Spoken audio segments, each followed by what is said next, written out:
Hi everyone, welcome to my YouTube channel. I know I've not been able to make any video for some time now. It's because I have been very busy. But anyway, I'm here today to talk to us about something very important. And this is because I've reflected on what happened in 2023. And Too Good BMS has helped a lot of people to get job, okay, both within and outside the United Kingdom.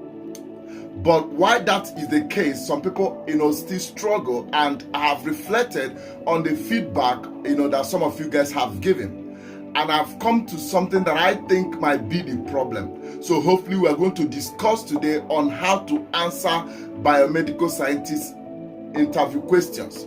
Before we go on, I want to say Happy New Year, okay?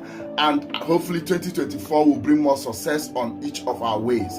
My name is Dr. Emmanuel Ogbodo. I'm a biomedical scientist and I'm a lecturer in biomedical science here in the United Kingdom. So now let us look at when you go for biomedical scientist job interview and a question comes, there are a few things that can help you to enhance or increase your chances.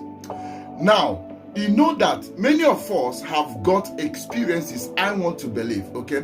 The only difference is that the experience you have got, possibly maybe in your home country, might be different the way we practice here in the United Kingdom or Ireland or US or Canada or Australia, as the case may be.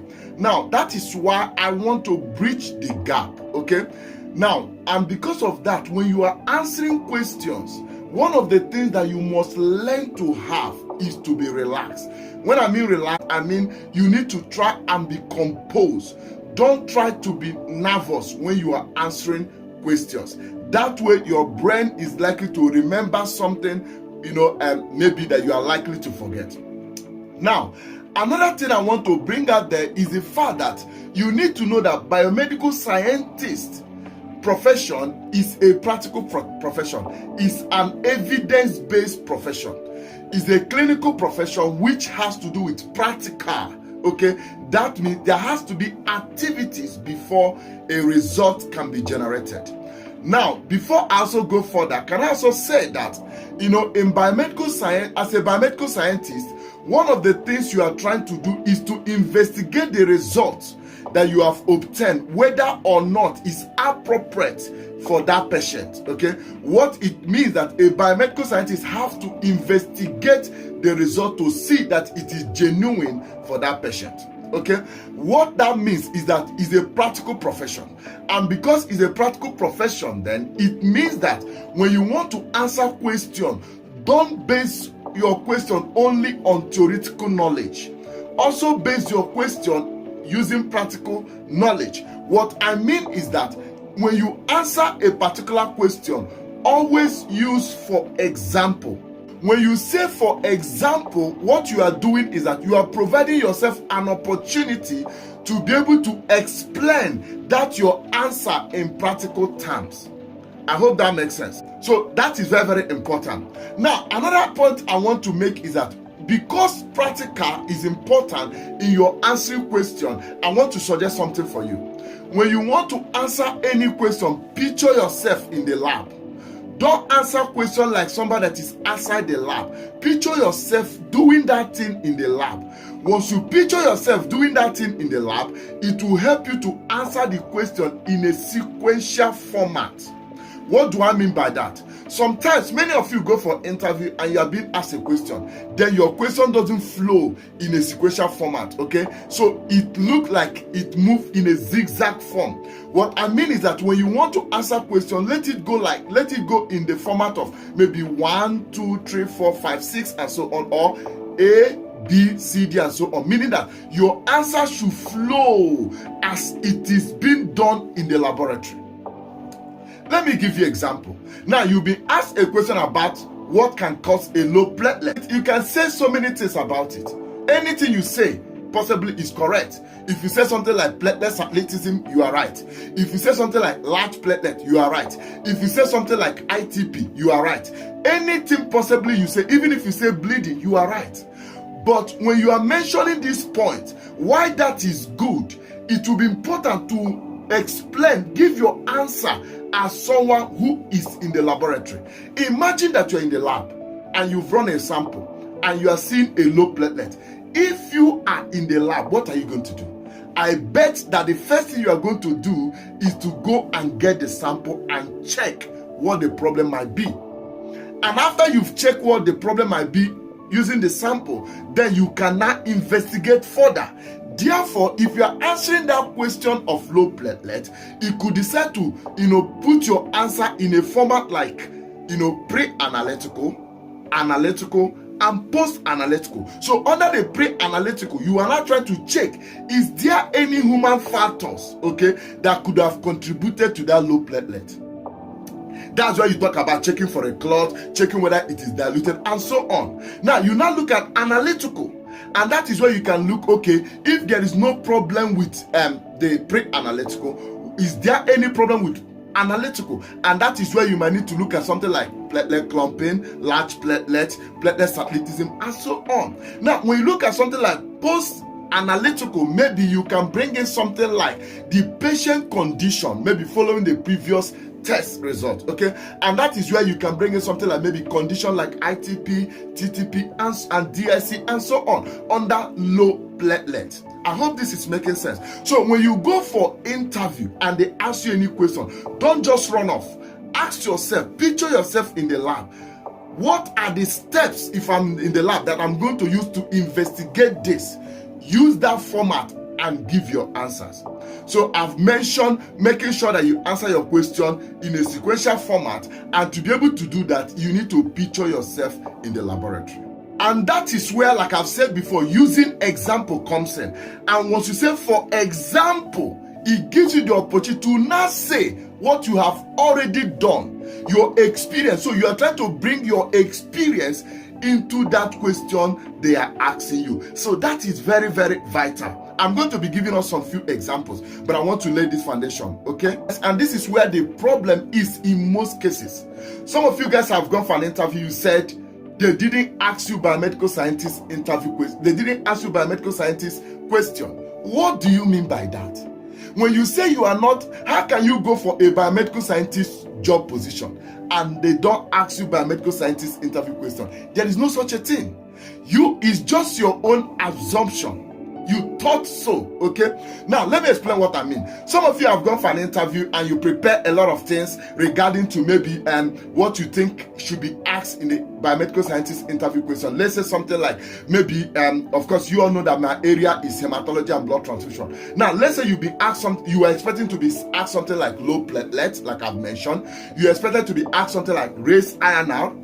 You're expected to ask something, maybe you're expecting that they are going to ask you something like high, normal, or low MCV, low hemoglobin, as the case may be. Now you've gone for an interview, they didn't ask that.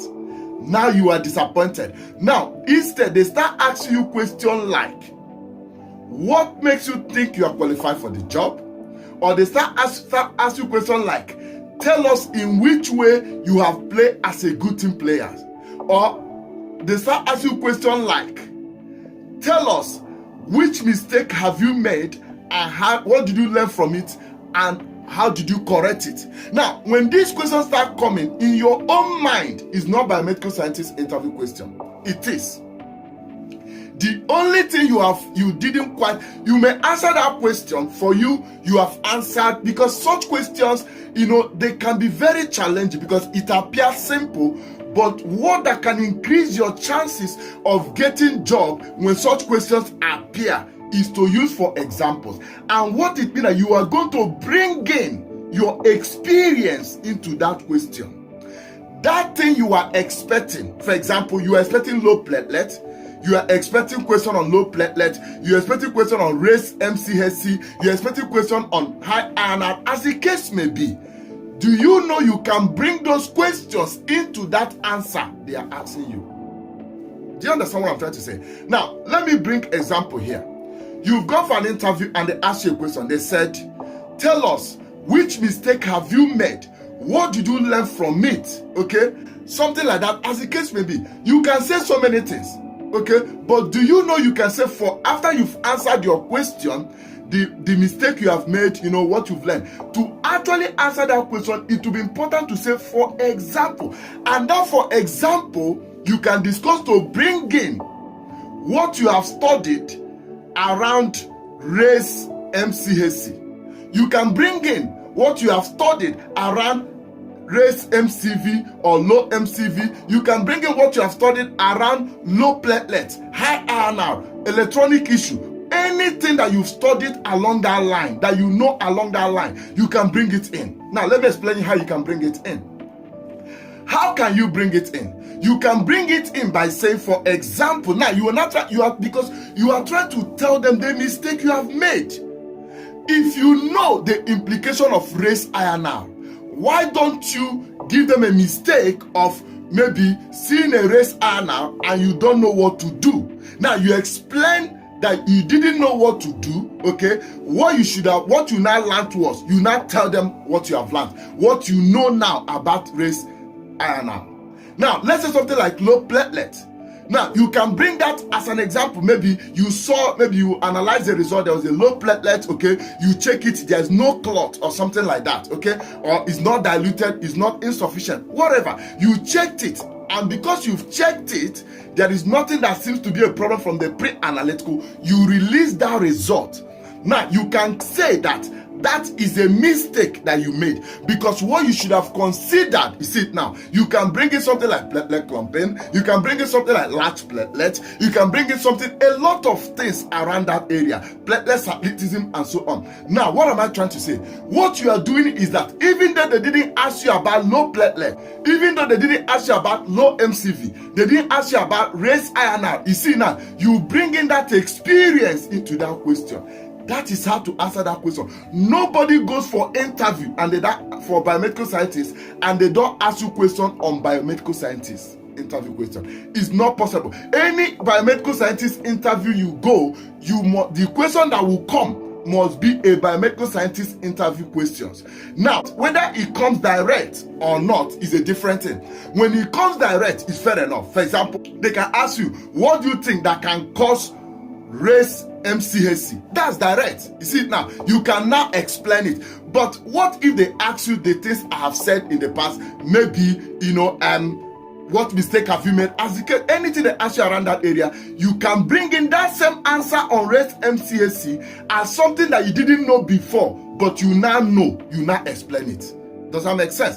Now, let's say you go for an interview as well. They ask you, I want to give another example. Let's say they ask you something like, how do you ensure that you prioritize your work? Now, you can say a lot of things. You can say, I prioritize my work based on what is urgent or emergency. Whichever way you want to answer that, it might be correct. But like what I'm trying to say today on this video is the fact that you don't need to stop like that. You can say, for example, and paint scenarios for them. You can paint a scenario of someone bleeding in A&E. You can paint a scenario of someone bleeding in delivery suit or maternity ward. You can play a scenario of maybe getting a call from GP, okay? You can paint a scenario of maybe someone calling you about race INR. You can paint a scenario of having a malaria test to do. You can put all these things together. Are you following? Now, when you say, for example, you can say, for example, there was a time, I was on shift. Then you paint these scenarios. Now you can tell them how you prioritize it. That way, you've given yourself the opportunity to explain more how you can prioritize your work. Don't just go about answering questions without necessarily using example. Remember, like I've said, biomedical scientist is a practical profession. It's an evidence-based profession. Therefore, when you are answering any question, make sure that your question is based on evidence, okay? Not just theoretical knowledge. I hope this makes sense. Now, there's also another example I want to bring in, which is a common question anyway. They will ask you something like, what makes you think you are qualified for the job? You see it now. Now, you can say a lot of things which I've already said on my previous video about your qualification, your experience, and all of that. Do you know that can also, for example, you can say, I am competent in the validation of full blood count result, or in the analysis and validation of full blood count result, or in the maintenance of analysis, whatever thing you want to say. So you can say you are competent in that. Then you say, for example. I'm trying to make you to understand that what does it mean to validate a result? To validate a result means that you have to know that there is something wrong. remember, I've mentioned to you guys before that there are two main types of validation. You have auto validation, you have manual validation. In auto validation, the system, the interface, the softwares are programmed that when something is a certain range, normal, okay, it will go through without you seeing it. What it means that as a biomedical scientist, if you see any result that you are to validate, the system is already saying, the interface, the softwares, okay, the limbs are already suggesting that there's a problem.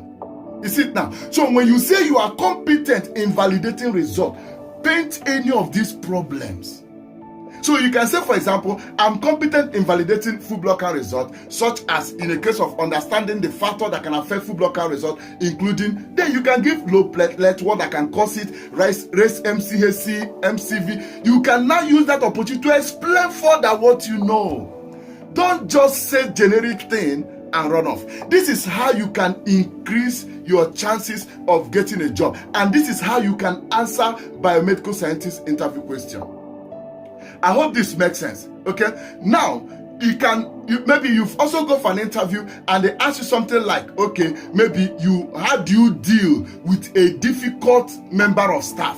How do you deal with a difficult member of staff? Now, that question in your own mind, of course, is behavioral. What are you going to do? You can still bring in your experience. Now, of course, you are going to say it's all about the patient, okay? You try not to make sure it affects you or something like that, as the case may be. You can talk about where possible. You can let the manager to know so that can solve, the problem. Now, you could say as well that this is important in solving this because if this is not solved, it can affect effective handover, okay, during shift. And this can overall affect the patient, diagnosis and management, or the result that will give out, okay? For example, now, when you say for example, I want you to think about a scenario. Imagine something like in blood bank, okay? Maybe there is a patient with maybe, let's say something like maybe auto antibodies, or maybe even IgG antibodies, okay? Whatever, there's information basically that you need to pass to another patient, another member of staff. If you are having problem with that member of staff, or that member of staff is difficult to deal with, if you don't manage it very well, you may not give that effective handover. Do you even know something like maybe analyzer breakdown, and you may have sorted it out, but you need to tell the person taking over from you, this is what happened. But if you're having issue with that person, you may not say it. You see that you can bring in all these examples. Okay, you can say, for example, okay, this will help to ensure that we deliver a good and make sure that the laboratory are within conformance, we produce a reliable and good result. And that means that whenever you encounter a member of staff that is difficult to deal with, where possible, you try to see how you can resolve that. If it means you may be communicating to the line manager, or senior member of staff to resolve that, that will be good for the patient, because, for example, you can now bring in how that can impact on the patient result. You see it now. Imagine there is a patient that has low hemoglobin. Because I'm having problem with you, and I didn't tell you that this patient is having low hemoglobin, to prepare you of what you may expect. That now has affected the patient. These are the examples you need to bring in. There are so many of them I may want to say, but time will fail me to say that. So what I want you to know is that when you go for biomedical scientist interview question, and you say it's a general question they are asking you, or you say it's a behavioral question they are asking you, or you say it's a technical question they are asking you, I want you to know you can drive that interview the way you want by bringing in your experiences, by using the word for example. Okay, bringing your experience, bringing what you've learned, okay, into any question. Don't wait until the question comes direct. If it comes direct, that is fine. You can then answer it, okay? But if it comes like that behavioral question and all of that, find a way to bring your experience into that question, okay? Now, another thing I would like to say, you need to know when to say, I don't know. Can I try? You see, sometimes when we go for interview, we are under tension to answer every question. I have said this before. You don't have to get a job because you answer all the questions. No, just demonstrate that you can be easily trained. Just demonstrate that you know what is going on overview generally. you will get the job. Okay, now what am I trying to say? If they ask you any question and you don't know it, okay, don't try to answer what you don't know. You are better off saying, can I try? Then you can try. What it means that even if you don't get it right, they don't have to worry about it because you've already acknowledged that you want to try. If you also get it right, it's also good for you. But don't put yourself under tension of trying to answer something that you don't quite know. Okay? Now, the final thing I'm going to say is this.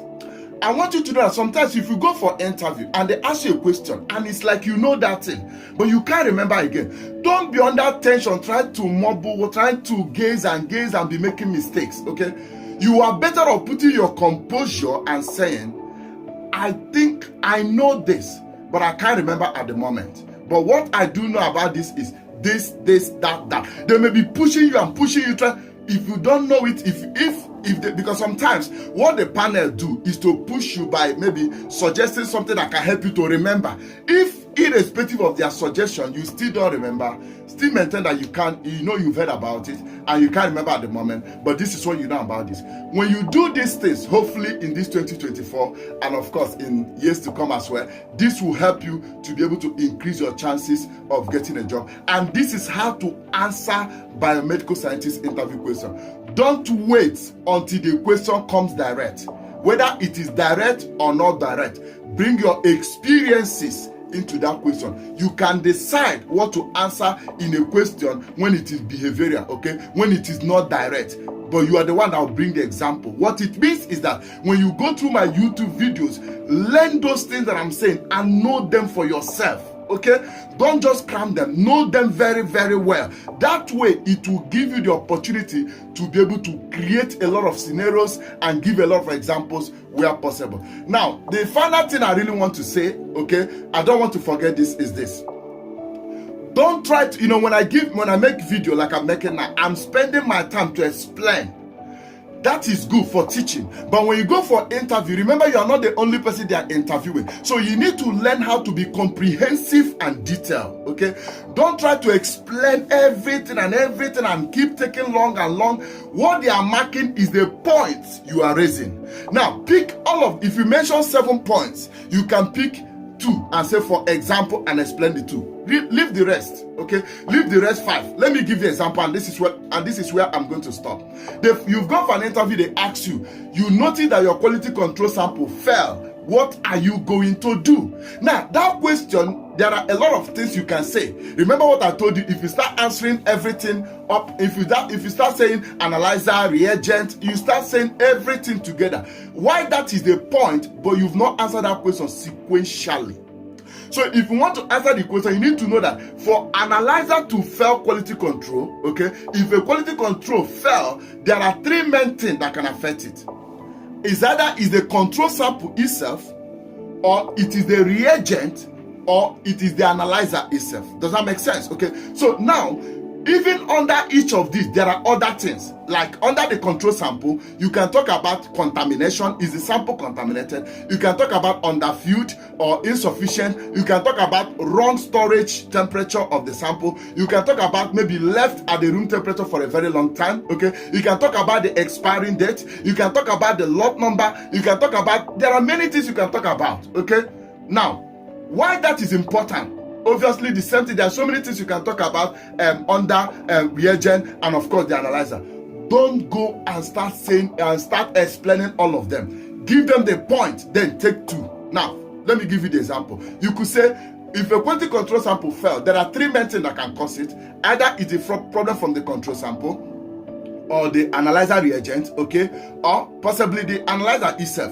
Under the control sample, you can mention insufficient, underfilled, insufficient, contaminated, mention all of those things that I've said on my previous video, okay? Now, you can say, for example, then explain 2 and move on. Come to the reagent and say the same thing. For example, explain 1 or 2. Move to the analyzer and say the same thing. And then say, for example, explain 1 or 2 and move on, okay? Don't try to dwell and keep explaining each of the points.